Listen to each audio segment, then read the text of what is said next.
Boa noite, queridos. Mais uma quarta-feira, o Senhor nos concede esse privilégio de estarmos aprendendo da palavra do Senhor, nos aprofundando no conhecimento da vontade do nosso Deus.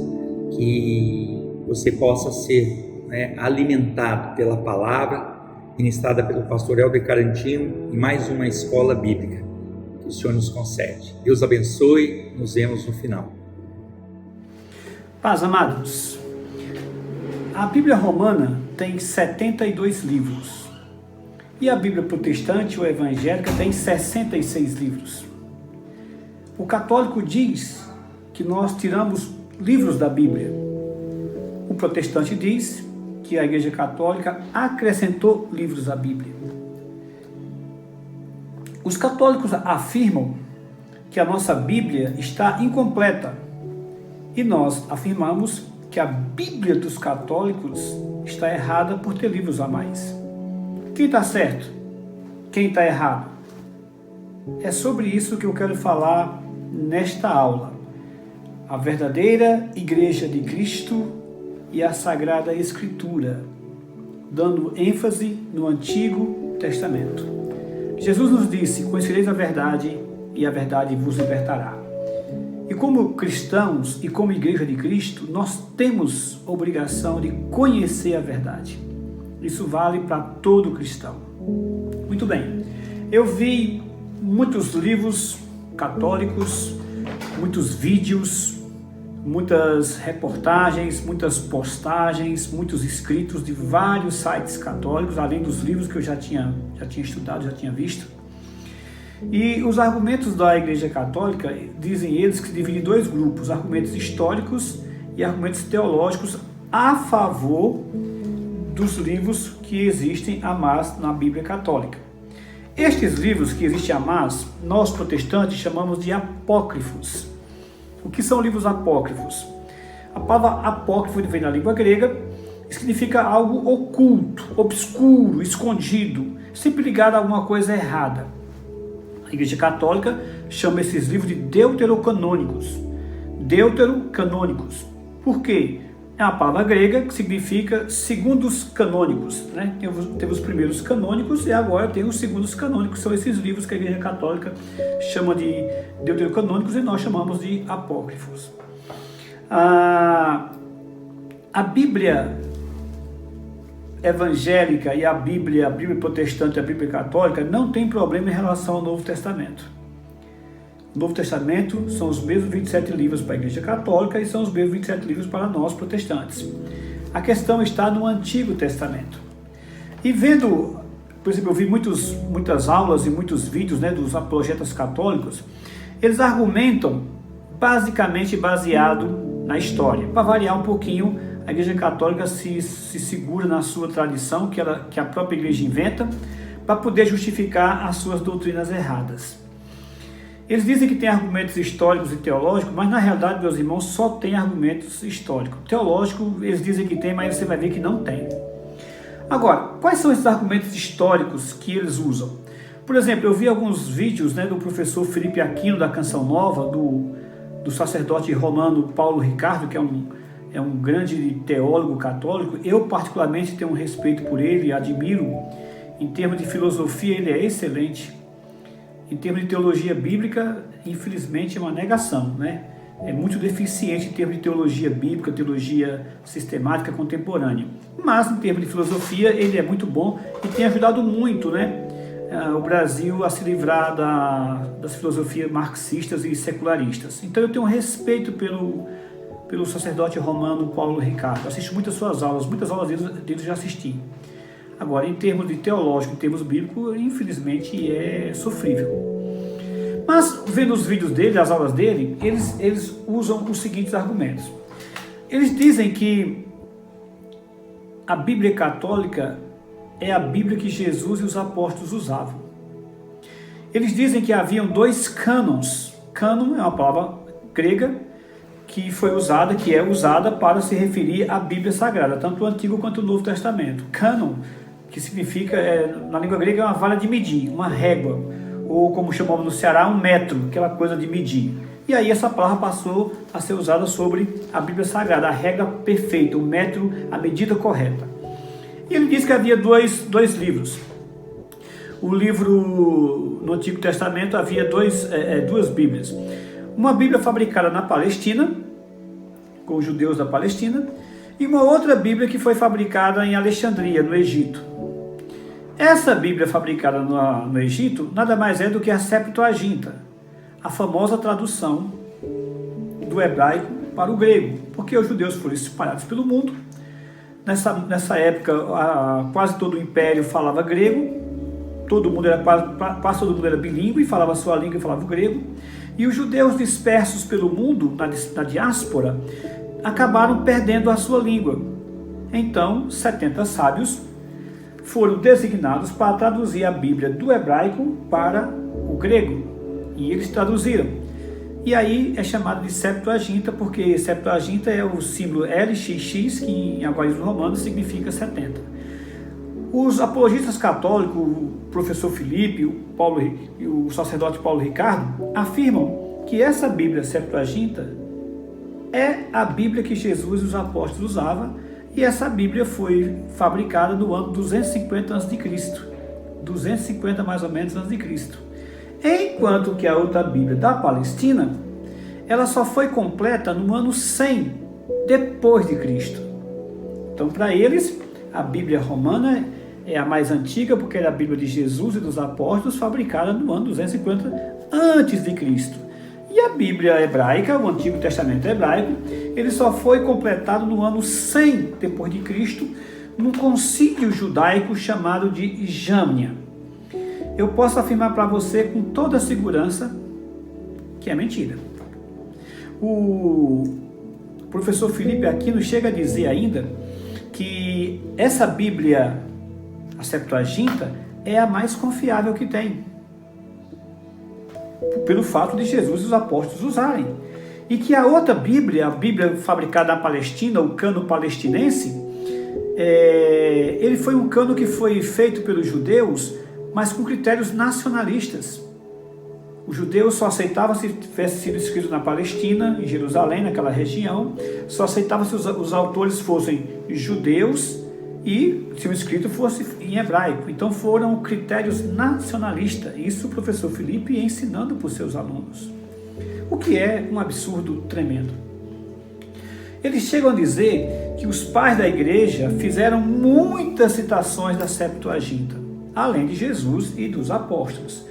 E que os concílios da igreja aprovaram a Septuaginta, essa versão grega do Antigo Testamento. Os concílios de Roma 382, Hipona 393 e Cartago 397 aprovaram essa versão que a Igreja Católica usa até hoje. Meus queridos, eu vou dizer para você o seguinte: de todas as doutrinas erradas da Igreja Católica, essa é a mais fácil de você destruir, porque é pautada em tantas mentiras e tantos argumentos frágeis e esdrúxulos que qualquer pessoa que tem um pouquinho de conhecimento de história, ou que busque estudar, ou que queira saber, consegue desmontar isso facilmente e mostrar a grande mentira. Vamos lá.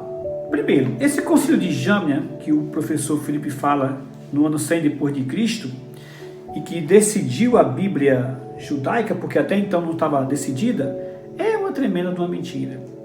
Nenhum historiador moderno hoje reconhece que houve o concílio de Jâmnia e que muito menos esse concílio foi para decidir os livros da Bíblia. Nenhum historiador sério hoje concorda com isso. Esse argumento foi levantado por um teólogo católico em 1691, justamente para tentar defender ou criar um argumento para defender a Septuaginta, a versão católica. Até porque, se você pesquisar sites judaicos, história dos judeus, qualquer livro de história eclesiástica da igreja, ou buscar nos sites dos rabinos judeus, todos eles são unânimes em afirmar que nunca houve um concílio de Jâmnia para decidir o cânon do Antigo Testamento. Só invenção da Igreja Católica. Além do mais, Jâmnia, como eles falam lá, ela foi uma academia judaica que foi criada depois do ano 70, depois que o templo foi destruído, e os judeus então criaram essa academia até para entender como é que ficaria a sua religião naquele mundo sem templo, né? Ela foi criada pelo rabino Yohanan ben Zakkai. Aliás, foi um pouquinho antes da queda do muro de Jerusalém. E essa academia era ao mesmo tempo uma universidade e um centro legislativo, onde haviam debates teológicos, mas nunca um concílio rabínico para decidir sobre os livros do Antigo Testamento. Por quê? Porque todo judeu, desde aquele tempo, passando por Jesus Cristo e os apóstolos, e por 1500 anos da igreja, todos sabiam e sabem que o Antigo Testamento estava fechado 400 anos antes de Cristo pisar na terra. Vou repetir.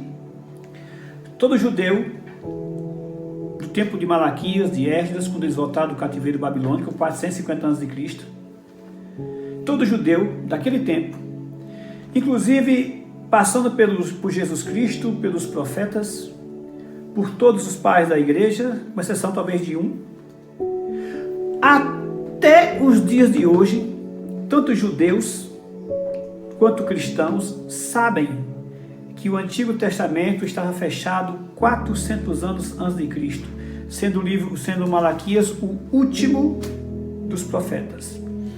A Bíblia hebraica era dividida diferente dos nossos livros.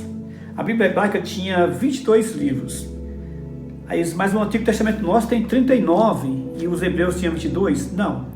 É que a divisão deles era diferente. Antigamente eles dividiam a Bíblia em dois grupos, leis e profetas.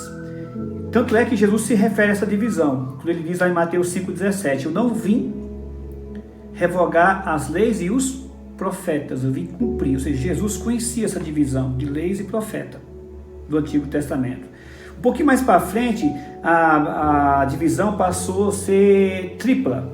Era leis, profetas e escritos. Mas tanto numa quanto na outra, mudava só a ordem dos livros. Os livros são os mesmos 39 que nós temos nas nossas Bíblias. A diferença é que eram 22 livros, porque eles juntavam, por exemplo, profetas menores eram um livro só. Então 12 profetas eram um livro só. Para nós são 12 livros diferentes, mas o conteúdo é o mesmo. 1 e 2 Samuel era um livro só. 1 e 2 Reis era um livro só. 1 e 2 Crônicas era um livro só. Alguns colocavam Jeremias e Lamentações como um livro só, e outros às vezes separavam. Por isso que alguns falam de 22 livros do Antigo Testamento e outros falam de 24 livros, sendo que 22 é o que mais predominou. Por quê? Porque juntava num livro só. Então só mudava mesmo a ordem dos livros. Muito bem. Voltando aos argumentos católicos, ele disse que os concílios da igreja autorizaram a versão católica. Mentira de novo. Mentira. O único concílio da igreja que sentou e discutiu sobre os livros e o cânon da Bíblia foi o Concílio de Trento, em 1546, que decidiu colocar os livros apócrifos, e eu vou já mostrar a você por quê. O Concílio de Roma, o Concílio de Hipona e o Concílio de Cartago, que eles citam abundantemente para dar peso ao seu argumento, foram concílios locais, que não tinha peso nenhum para a igreja. Lembrando que nessa época não havia igreja de Roma, como eles falam, já falei para vocês, a igreja de Roma só vai surgir no ano 607 em diante, com Bonifácio III, que se proclama Papa.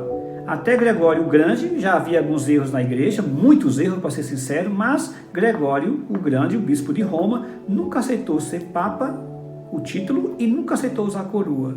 Agora o seu antecessor Bonifácio começou, e daí em diante é que nós afirmamos a origem da igreja romana como se encontra hoje. Não a igreja de Roma que nós encontramos no Novo Testamento, e nem na era neotestamentária, e nem nos primeiros anos da igreja. Não. Aquela igreja de Roma, que você tem a Epístola de Paulo, não é essa igreja de Roma que está aí hoje. Ela surgiu de 607 em diante. E esses concílios aí, de Roma, de Cartago e de Hipona, foram concílios regionais, que não tinham peso para outras regiões. Tanto é que muitos nem ficavam sabendo o que estava sendo decidido, o que estava sendo discutido lá. Até por causa também da longa distância. E esse concílio de Cartago e de Hipona, ele foi muito influenciado por Agostinho. E Agostinho tinha uma certa tendência a aceitar os livros apócrifos. Ele até aceitava os livros apócrifos como inspirados, mas somente Agostinho. E ainda assim, ele aceitava em dúvida. Ele gostava dos livros apócrifos, ele não era um erudito nas línguas, mas o seu contemporâneo, o erudito, o verdadeiro erudito em tradução e conhecimento de linguagem, que era Jerônimo, o grande São Jerônimo, que a Igreja Católica tanto elogia, que inclusive fez a tradução da Bíblia para o latim, a chamada Vulgata Latina, que é a Bíblia oficial da Igreja Católica. Jerônimo, sim, tinha condições teológicas e erudição para dizer se era inspirado ou não era inspirado. E Jerônimo várias vezes falou para Agostinho isso. Tanto é que Agostinho vacila aqui e acolá, ele quer aceitar e ao mesmo tempo recua. Ele tanto deixou escrito que aceitava os livros canônicos, como também chegou a dizer que alguns deles não eram inspirados por Deus. Por exemplo, eu coloquei até aqui. A posição de Agostinho é infundada. O próprio Agostinho reconheceu que os judeus não aceitaram esses livros como parte do cânon. Isso está no seu livro A Cidade de Deus, que inclusive eu estou lendo. Depois de 20 anos, eu já tinha lido há muitos anos atrás, agora estou lendo de novo A Cidade de Deus de Santo Agostinho. E ele deixa isso registrado. Sobre os livros dos Macabeus, Agostinho disse, tidos por canônicos pela igreja, não pela igreja, por ele e o grupo dele ali perto de Cartago e de Hipona, e por apócrifos pelos judeus.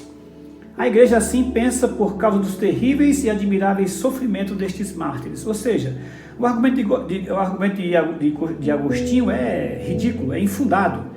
Ele dizer que aceitava aqueles livros como inspirado porque por causa dos terríveis e admiráveis sofrimentos desses mártires, assim sendo vai ter que colocar muita gente na Bíblia que morreu mártir e que deixou livros escritos. Então o argumento de Agostinho não tem sentido. E ele é o único pai da igreja respeitável, antigo, que tem essa ideia de aceitar os livros apócrifos. Lembrando que ele não era erudito no hebraico e também não era erudito no grego, Santo Agostinho. Jerônimo era. É o único que tem essa ideia. Todos os outros, e principalmente os antigos eruditos na língua grega e hebraica, reconhecem que não são inspirados por Deus. A Igreja Católica se agarra a Santo Agostinho para dizer que ele concordava com os livros apócrifos, reconhecia como inspirado por Deus, mas não cita essas passagens de Santo Agostinho que eu estou citando agora para vocês. Nem o sacerdote Paulo Ricardo e muito menos o professor Felipe. Vamos embora. Como é que nós respondemos a essas pessoas? Primeiro, a Septuaginta, que é de onde a Igreja Católica tira a sua Bíblia, muitos dos manuscritos antigos da Septuaginta, mas muito deles não contém os livros apócrifos todos. Aliás, nenhum dos grandes manuscritos gregos, os mais antigos, principalmente o manuscrito Vaticanos, que a Igreja Católica tanto elogia, excluem muito dos livros apócrifos. Por exemplo, o Vaticanos, o manuscrito Vaticanos, não tem os livros de Macabeus, nem o primeiro nem o segundo. Já o manuscrito grego Aleph, que é ele não tem Tobias, não tem Judite, não tem Sabedoria, não tem Siraque. A Igreja Católica se vale da Septuaginta para aprovar seus livros, e é a própria Septuaginta, as versões antigas, que mostram que muitas dos seus manuscritos não tinham esses livros. Então eles apelam a esses manuscritos para apoiar a sua posição. Além do mais, nenhum manuscrito grego contém a mesma lista de livros apócrifos aceita pela Igreja Católica no Concílio de Trento de 1546. Nenhum manuscrito da Septuaginta antiga. Até porque não é comprovado que a Septuaginta do século I contivesse os apócrifos. Porque os manuscritos gregos da Septuaginta mais antigos datam do 4º século depois de Cristo. E é na época de Agostinho, por sinal. Muito bem. Todo judeu sabia que durante 400 anos a Bíblia não tinha sofrido nenhum acréscimo. Todo judeu sabia que durante 400 anos não havia mais revelação em Israel depois que Malaquias escreveu seu livro. Como é que eu posso provar isso? Primeiro eu vou mostrar o testemunho judeu. Por exemplo, o Talmud, que é uns comentários judeus acerca do Pentateuco, diz o seguinte: depois dos últimos profetas, Ageu, Zacarias e Malaquias, o Espírito se apartou de Israel. O Talmud foi escrito ou organizado por um rabino chamado Akiba, muito famoso, entre os séculos 50 e 130 da era cristã. E isso é repetido no Talmud babilônico, é repetido na Yomá, é repetido na Sota, é repetido no Sanhedrin e na Midrash Rabbah, ou seja, em vários manuscritos judeus ou livros judeus, que até hoje o Talmud é um dos livros mais importantes para a cultura judaica. Eles têm o Talmud, que são comentários do Pentateuco. O Pentateuco é inspirado por Deus, o Talmud não é. É como esse livro que eu tenho aqui nas minhas mãos, O Conhecimento de Deus. É um livro excelente, mas eu não vou dizer que esse livro aqui é igual à palavra de Deus, igual à Bíblia. Ok? Mesma coisa o Talmud.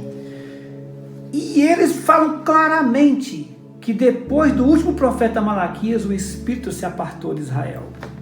Por isso que a Bíblia hebraica, o livro de Malaquias, quando foi escrito na Bíblia hebraica, foi o último livro da Bíblia hebraica e é o último livro nosso. E de todo o evangélico, de todo o protestante, menos da Igreja Católica, porque mudou isso em 1546. Os manuscritos de Qumran, que é aqueles manuscritos do Mar Morto, tem um livro lá chamado Jubileus. Eles têm livros da Bíblia e têm livros apócrifos. Eles têm uma biblioteca, os essênios, né? Os manuscritos de Qumran, dessa seita judaica chamada essênios, que vivia no deserto, ele tem esse livro chamado Jubileus. E neste livro, ele fala sobre os livros judeus, sobre a Bíblia judaica. E ele alista 22 livros, que são os 39 que nós temos. É o testemunho mais antigo quanto ao número de livros que compreende a Bíblia hebraica ou o Antigo Testamento. Então esse é o testemunho judeu. Além desse testemunho judeu que eu estou falando, tem um outro judeu importante que é Flávio Joséfo, que é muito conhecido de todo mundo porque é o principal escritor judeu do primeiro século. Ele deixou escrito o seguinte: não temos dezenas de milhares de livros em desarmonia e conflitos, mas só 22, contendo o registro de toda a história, os quais, conforme se crê, com justiça, são divinos. Flávio Joséfo, um judeu do primeiro século, reconhece que os livros da Bíblia hebraica são 22, que são os 39 que nós temos. Ele continua dizendo: desde Artaxerxes, sucessor de Xerxes, até nossos dias, tudo tem sido registrado, mas não tem sido considerado digno de tanto crédito quanto aquilo que precedeu a esta época, visto que a sucessão dos profetas cessou. Mas a fé que depositamos em nossos próprios escritos é percebida através de nossa cultura, pois apesar de ter se passado tanto tempo, ninguém jamais ousou acrescentar coisa alguma a eles, nem tirar deles coisa alguma, nem alterar neles qualquer coisa que seja. José escreveu isso no primeiro século. Ninguém nunca usou, nem os judeus, nem os rabinos, nem Jesus, nem os apóstolos e nem os protestantes. A Igreja Católica usou.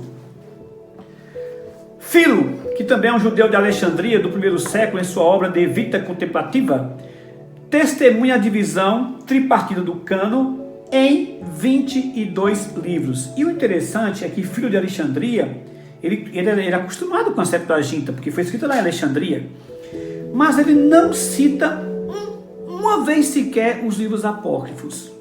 E repito, ele era de Alexandria, acostumado com a Septuaginta, que foi escrita lá, e ele não cita nenhuma vez os livros apócrifos, ou seja, um judeu que conhecia tanto a Septuaginta quanto a Bíblia hebraica fabricada na Palestina. Agora, o mais inacreditável é o próprio testemunho dos apócrifos. A própria Bíblia Católica, se você ler os livros apócrifos da Bíblia Católica, por exemplo, 1 Macabeus, faz parte da Bíblia Católica, ele escreve o seguinte: o autor escreve sobre o altar, demoliram-no pois, e depuseram as pedras sobre o monte da morada conveniente, à espera de que viesse algum profeta e se pronunciasse a respeito. Eles não sabiam o que fazer com as pedras do altar. Não tinha profeta, não tinha revelação de Deus, não estava escrito na Bíblia o que era para fazer, e eles não fizeram nada. Ou seja, o próprio livro prova que não havia mais profeta em Israel. E esse livro foi escrito no ano 250 da era antes de Cristo. Eclesiástico diz o seguinte: pela lei, pelos profetas e por outros escritores que o sucederam, recebemos inúmeros ensinamentos importantes. Foi assim que, após entregar-se particularmente ao estudo atento da lei, dos profetas e dos outros escritos, transmitido por nossos antepassados. Ele está citando a divisão da Bíblia que também Cristo cita: a lei, os profetas e os escritos. Jesus, quando ressuscita, ele vai falar isso para aqueles dois homens em Emaús. Ele começa pela lei, pelos profetas e os demais. Ou seja, os próprios livros católicos testificam que não havia mais revelação em Israel naquele período. E os pais da igreja? Orígenes, do terceiro século, ele morreu em 254, deixou um catálogo de 22 livros do Antigo Testamento, que foi preservado na história eclesiástica de Eusébio. Isso está no capítulo 4, versículo 25. E inclui a mesma lista do cânon que nós temos, 22 livros. Tertuliano, 160 a 250, aproximadamente. Ele foi contemporâneo de Orígenes Ele afirma que os livros da Bíblia são 24, porque provavelmente ele dividia Jeremias de Lamentações. Hilário de Poitiers, que foi um bispo até importante, ele menciona como sendo 22 livros. Esse Hilário aqui também é chamado de martelo dos arianos, porque ele combateu muito a seita ariana. Atanásio, o grande pai da igreja do concílio de Éfeso, ele diz o seguinte: de modo semelhante, em 367, Atanásio, bispo de Alexandria, escreveu sua carta pascal e listou todos os livros do nosso atual cânon do Novo Testamento e do Antigo Testamento. Mencionou também alguns livros dos apócrifos, como Sabedoria de Salomão, esses que estão aqui, Judite, Tobias e tal. E ele diz o seguinte: não são na realidade incluídos no cânon, mas indicados pelos pais para serem lidos por aqueles que recentemente se uniram a nós e que desejam instrução na palavra de bondade. Não fazem parte da Bíblia, disse Atanásio. Jerônimo, o grande pai da igreja que traduziu a Bíblia do grego para o latim, que é a versão oficial da Igreja Católica. Ele diz o seguinte: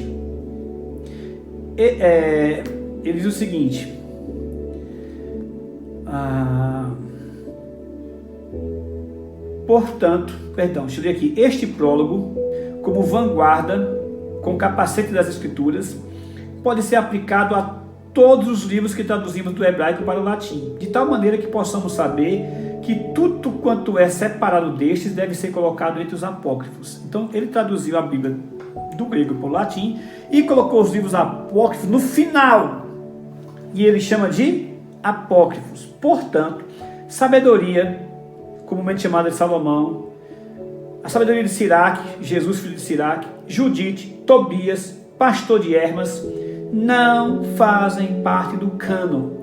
Descobri o primeiro livro de Macabeus em hebraico, o segundo foi escrito em grego, conforme testifica sua própria linguagem.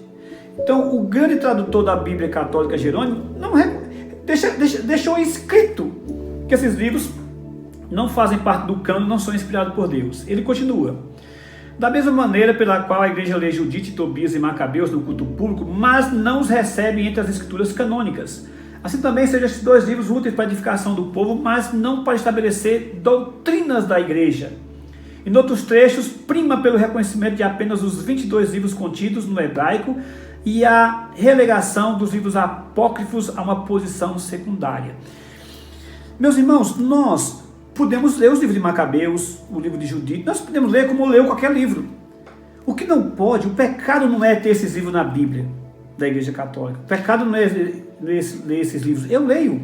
Quando eu dou aula de história da igreja ou de história de Israel, eu uso muito os livros de Macabeus, porque foi escrito num período que fala muito da história de Israel. O problema não é esse. O problema é a Igreja Católica dizer que são inspirados por Deus e colocar no mesmo nível da Escritura. Esse é o grande problema. Quebrando o mandamento da própria Bíblia que diz: não aumente nenhuma palavra a este livro e nem diminua nenhuma palavra desse livro, porque se você aumentar alguma palavra desse livro e diminuir, os flagelos contidos neste livro serão acrescentados. É o que Jerônimo está dizendo. Pode ler, mas não coloque como palavra de Deus, porque não são inspirados por Deus. Ele diz: a objeção se soluciona facilmente ao asseverar que esta história específica não está incluída no texto hebraico do livro de Daniel. A Bíblia Católica tem um capítulo a mais no livro de Daniel,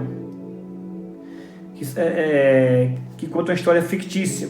E ele diz: este capítulo não está na Bíblia hebraica, no cânon hebraico do livro de Daniel. Se, porém, alguém fosse comprovar que pertence ao cânone, seríamos obrigados a buscar uma outra resposta a esta objeção.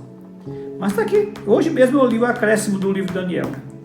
E o famoso canto dos três moços, uma história fictícia deles, uma canção dos três rapazes quando estava na fornalha. Melito, a mais antiga lista cristã dos livros do Antigo Testamento que existe hoje é a de Melito, bispo de Sardes, que escreveu em cerca do ano 170, é a mais antiga lista cristã.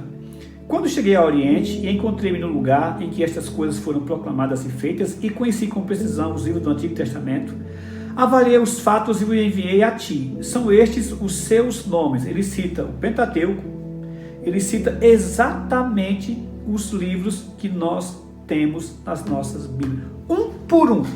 Está citado aqui. Agora, o mais inacreditável ainda, se os próprios livros apócrifos dizem isso, o mais incrível são os testemunhos dos próprios católicos. Eu coloquei alguns aqui para vocês. Por exemplo, o cardeal Ximenes fez essa distinção na sua imponente Bíblia, a Bíblia Poliglota Complutense, isso em 1517, na véspera da Reforma Protestante, 1517. A Bíblia foi aprovada por Leão X, o Papa que Lutero enfrentou, ou seja, ele alistou somente os 22 livros da Bíblia hebraica, a mesma Bíblia que nós temos nas nossas Bíblias. E o mais incrível é que o Papa Leão X, que foi o Papa que enfrentou Lutero e que Lutero enfrentou, aprovou a Bíblia Poliglota do cardeal Ximenes. Isso o professor Felipe Aquino não fala para o seu povo e nem o sacerdote católico Paulo Ricardo, viu? Espero que esse vídeo chegue na mão de um católico, espero que um dia chegue na mão do professor Felipe Aquino e ele responda isso para o seu povo.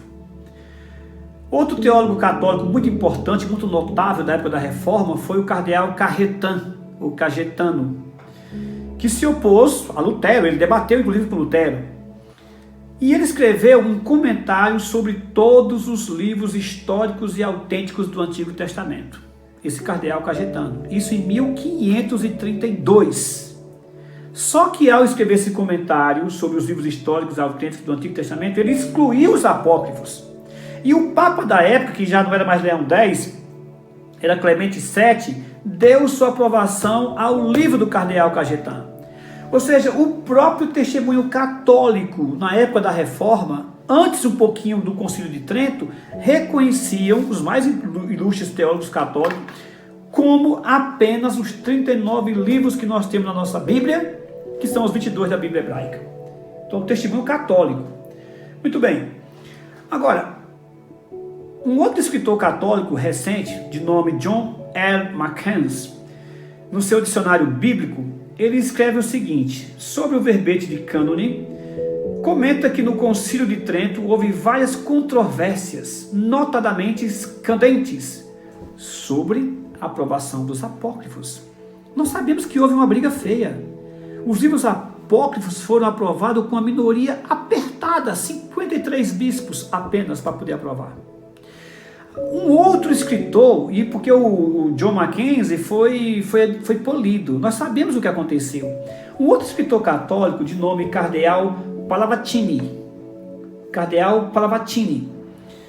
era um italiano, né, por esse nome, né, declara mais nitidamente que em pleno concílio de Trento, 40 bispos dos 49 presentes travaram luta corporal, agarrando as barbas e batinas uns dos outros. A briga que deu no concílio de Trento. E foi nesse ambiente espiritual que os apócrifos foram aprovados. A primeira edição da Bíblia Católica Romana, que é essa desse jeito que está aqui, só aconteceu em 1592. Portanto, é mentira do professor Felipe Aquino quando diz que a Bíblia dele é a mais antiga do tempo de Jesus Cristo. É mentira. É mentira do sacerdote Paulo Ricardo, que diz que a sua versão, que a Bíblia Católica, é do tempo de Jesus, lá muito mais antiga do que o cânon hebreu. É mentira. Historicamente e teologicamente. Rapidamente, o testemunho de Jesus dos apóstolos.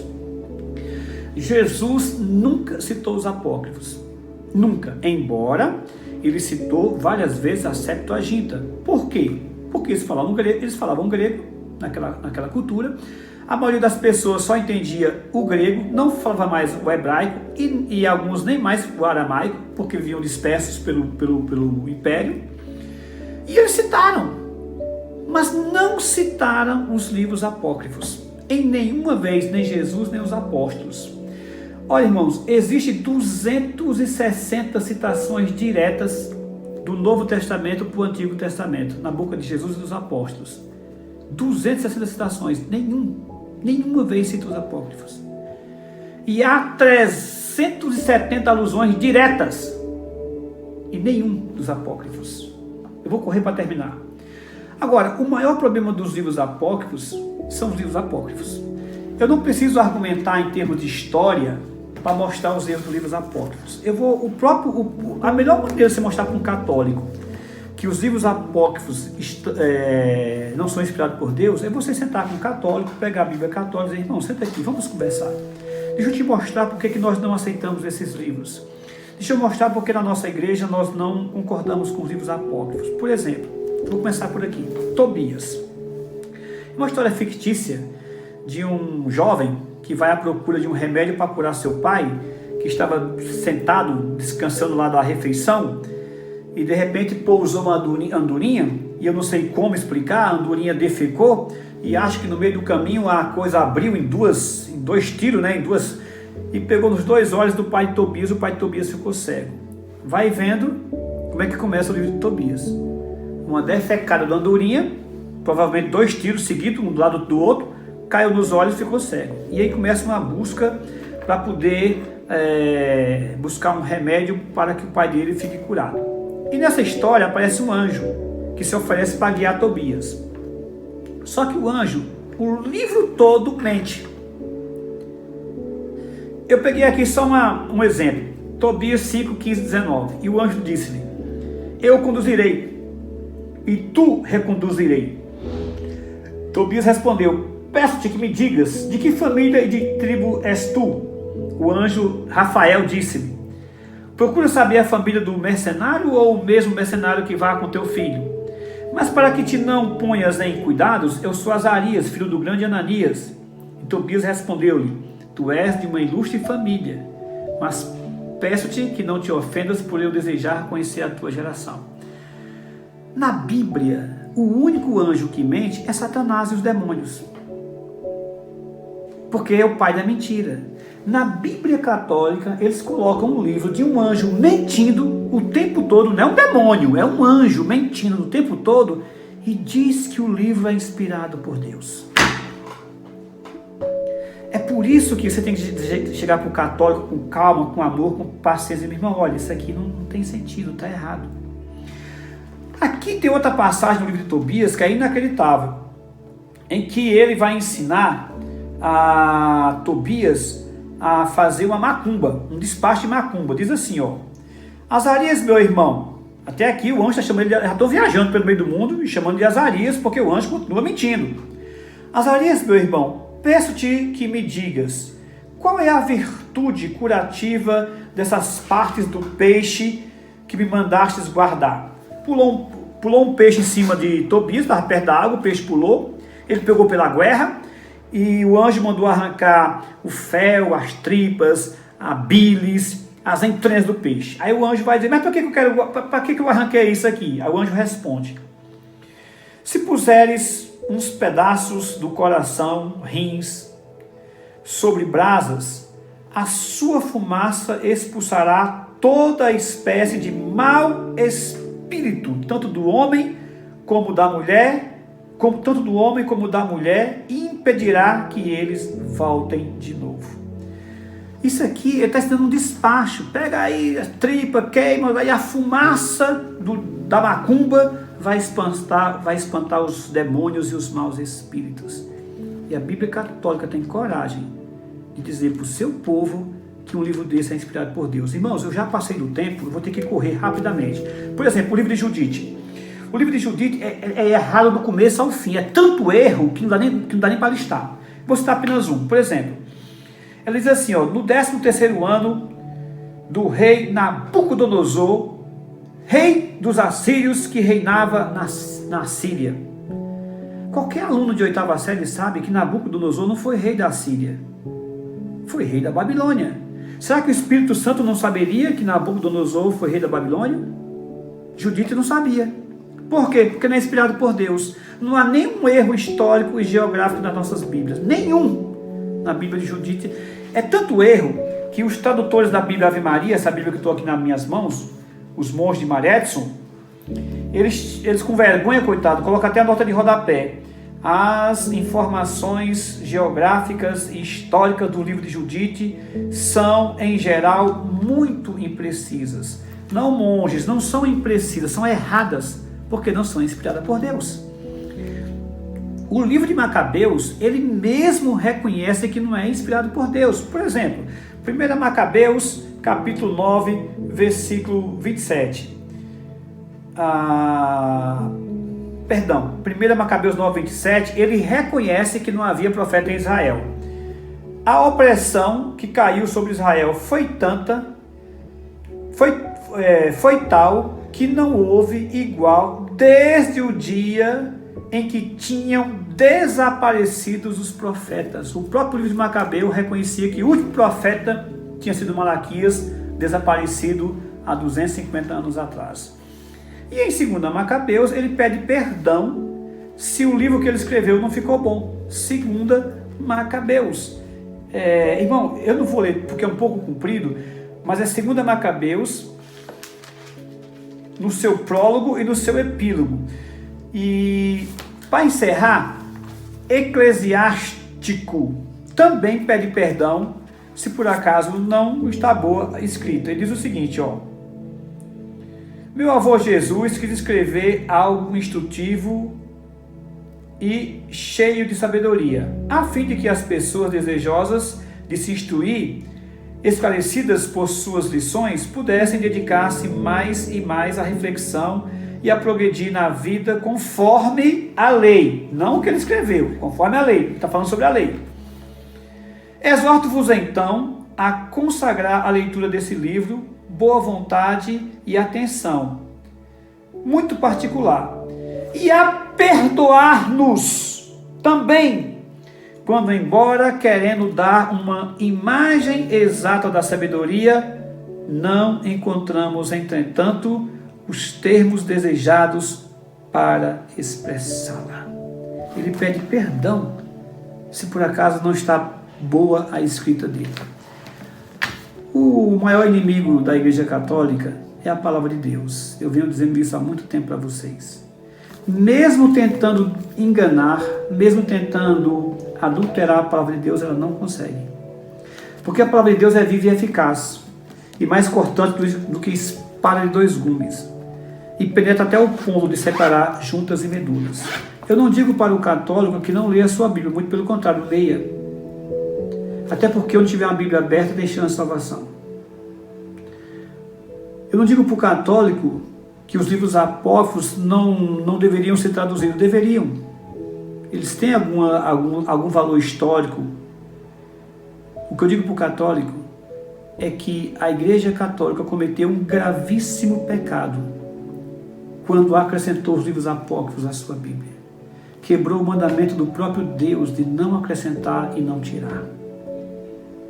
Se eles voltassem atrás e dissessem, não, esses livros não são inspirados por Deus, mesmo que tivesse traduzido como Jerônimo traduziu, como Lutero traduziu, os reformadores, Lutero traduziu, mas sempre afirmou, não é a palavra de Deus, não é inspirada por Deus.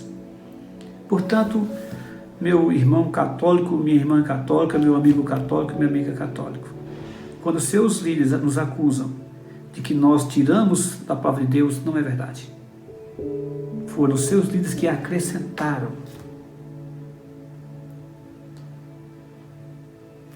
Se apegue à palavra de Deus verdadeira. Que nós, protestantes, amemos essa palavra de Deus. Respeitemos essa palavra. Porque é nessa palavra que nós encontramos Jesus Cristo e a salvação e a vida eterna. Deus abençoe. Que aula abençoada, queridos. Que Deus possa continuar capacitando o pastor Helder como professor dessa escola bíblica, sendo um instrumento dele, do Senhor, para transmitir a sua vontade e o seu querer. Que nesse tempo de distanciamento pessoal nós possamos estar nos aprofundando cada dia mais em aprendermos da palavra do Senhor. Mas eu convido você a participar de todos os trabalhos da igreja. Nessa sexta-feira estaremos recebendo aí a convocação mais uma vez de um momento de oração, intercessão, que você possa também com a tua casa, sozinho, em vigília, em jejum e oração, estarmos clamando por nossa nação e por toda a terra, por todas as nações.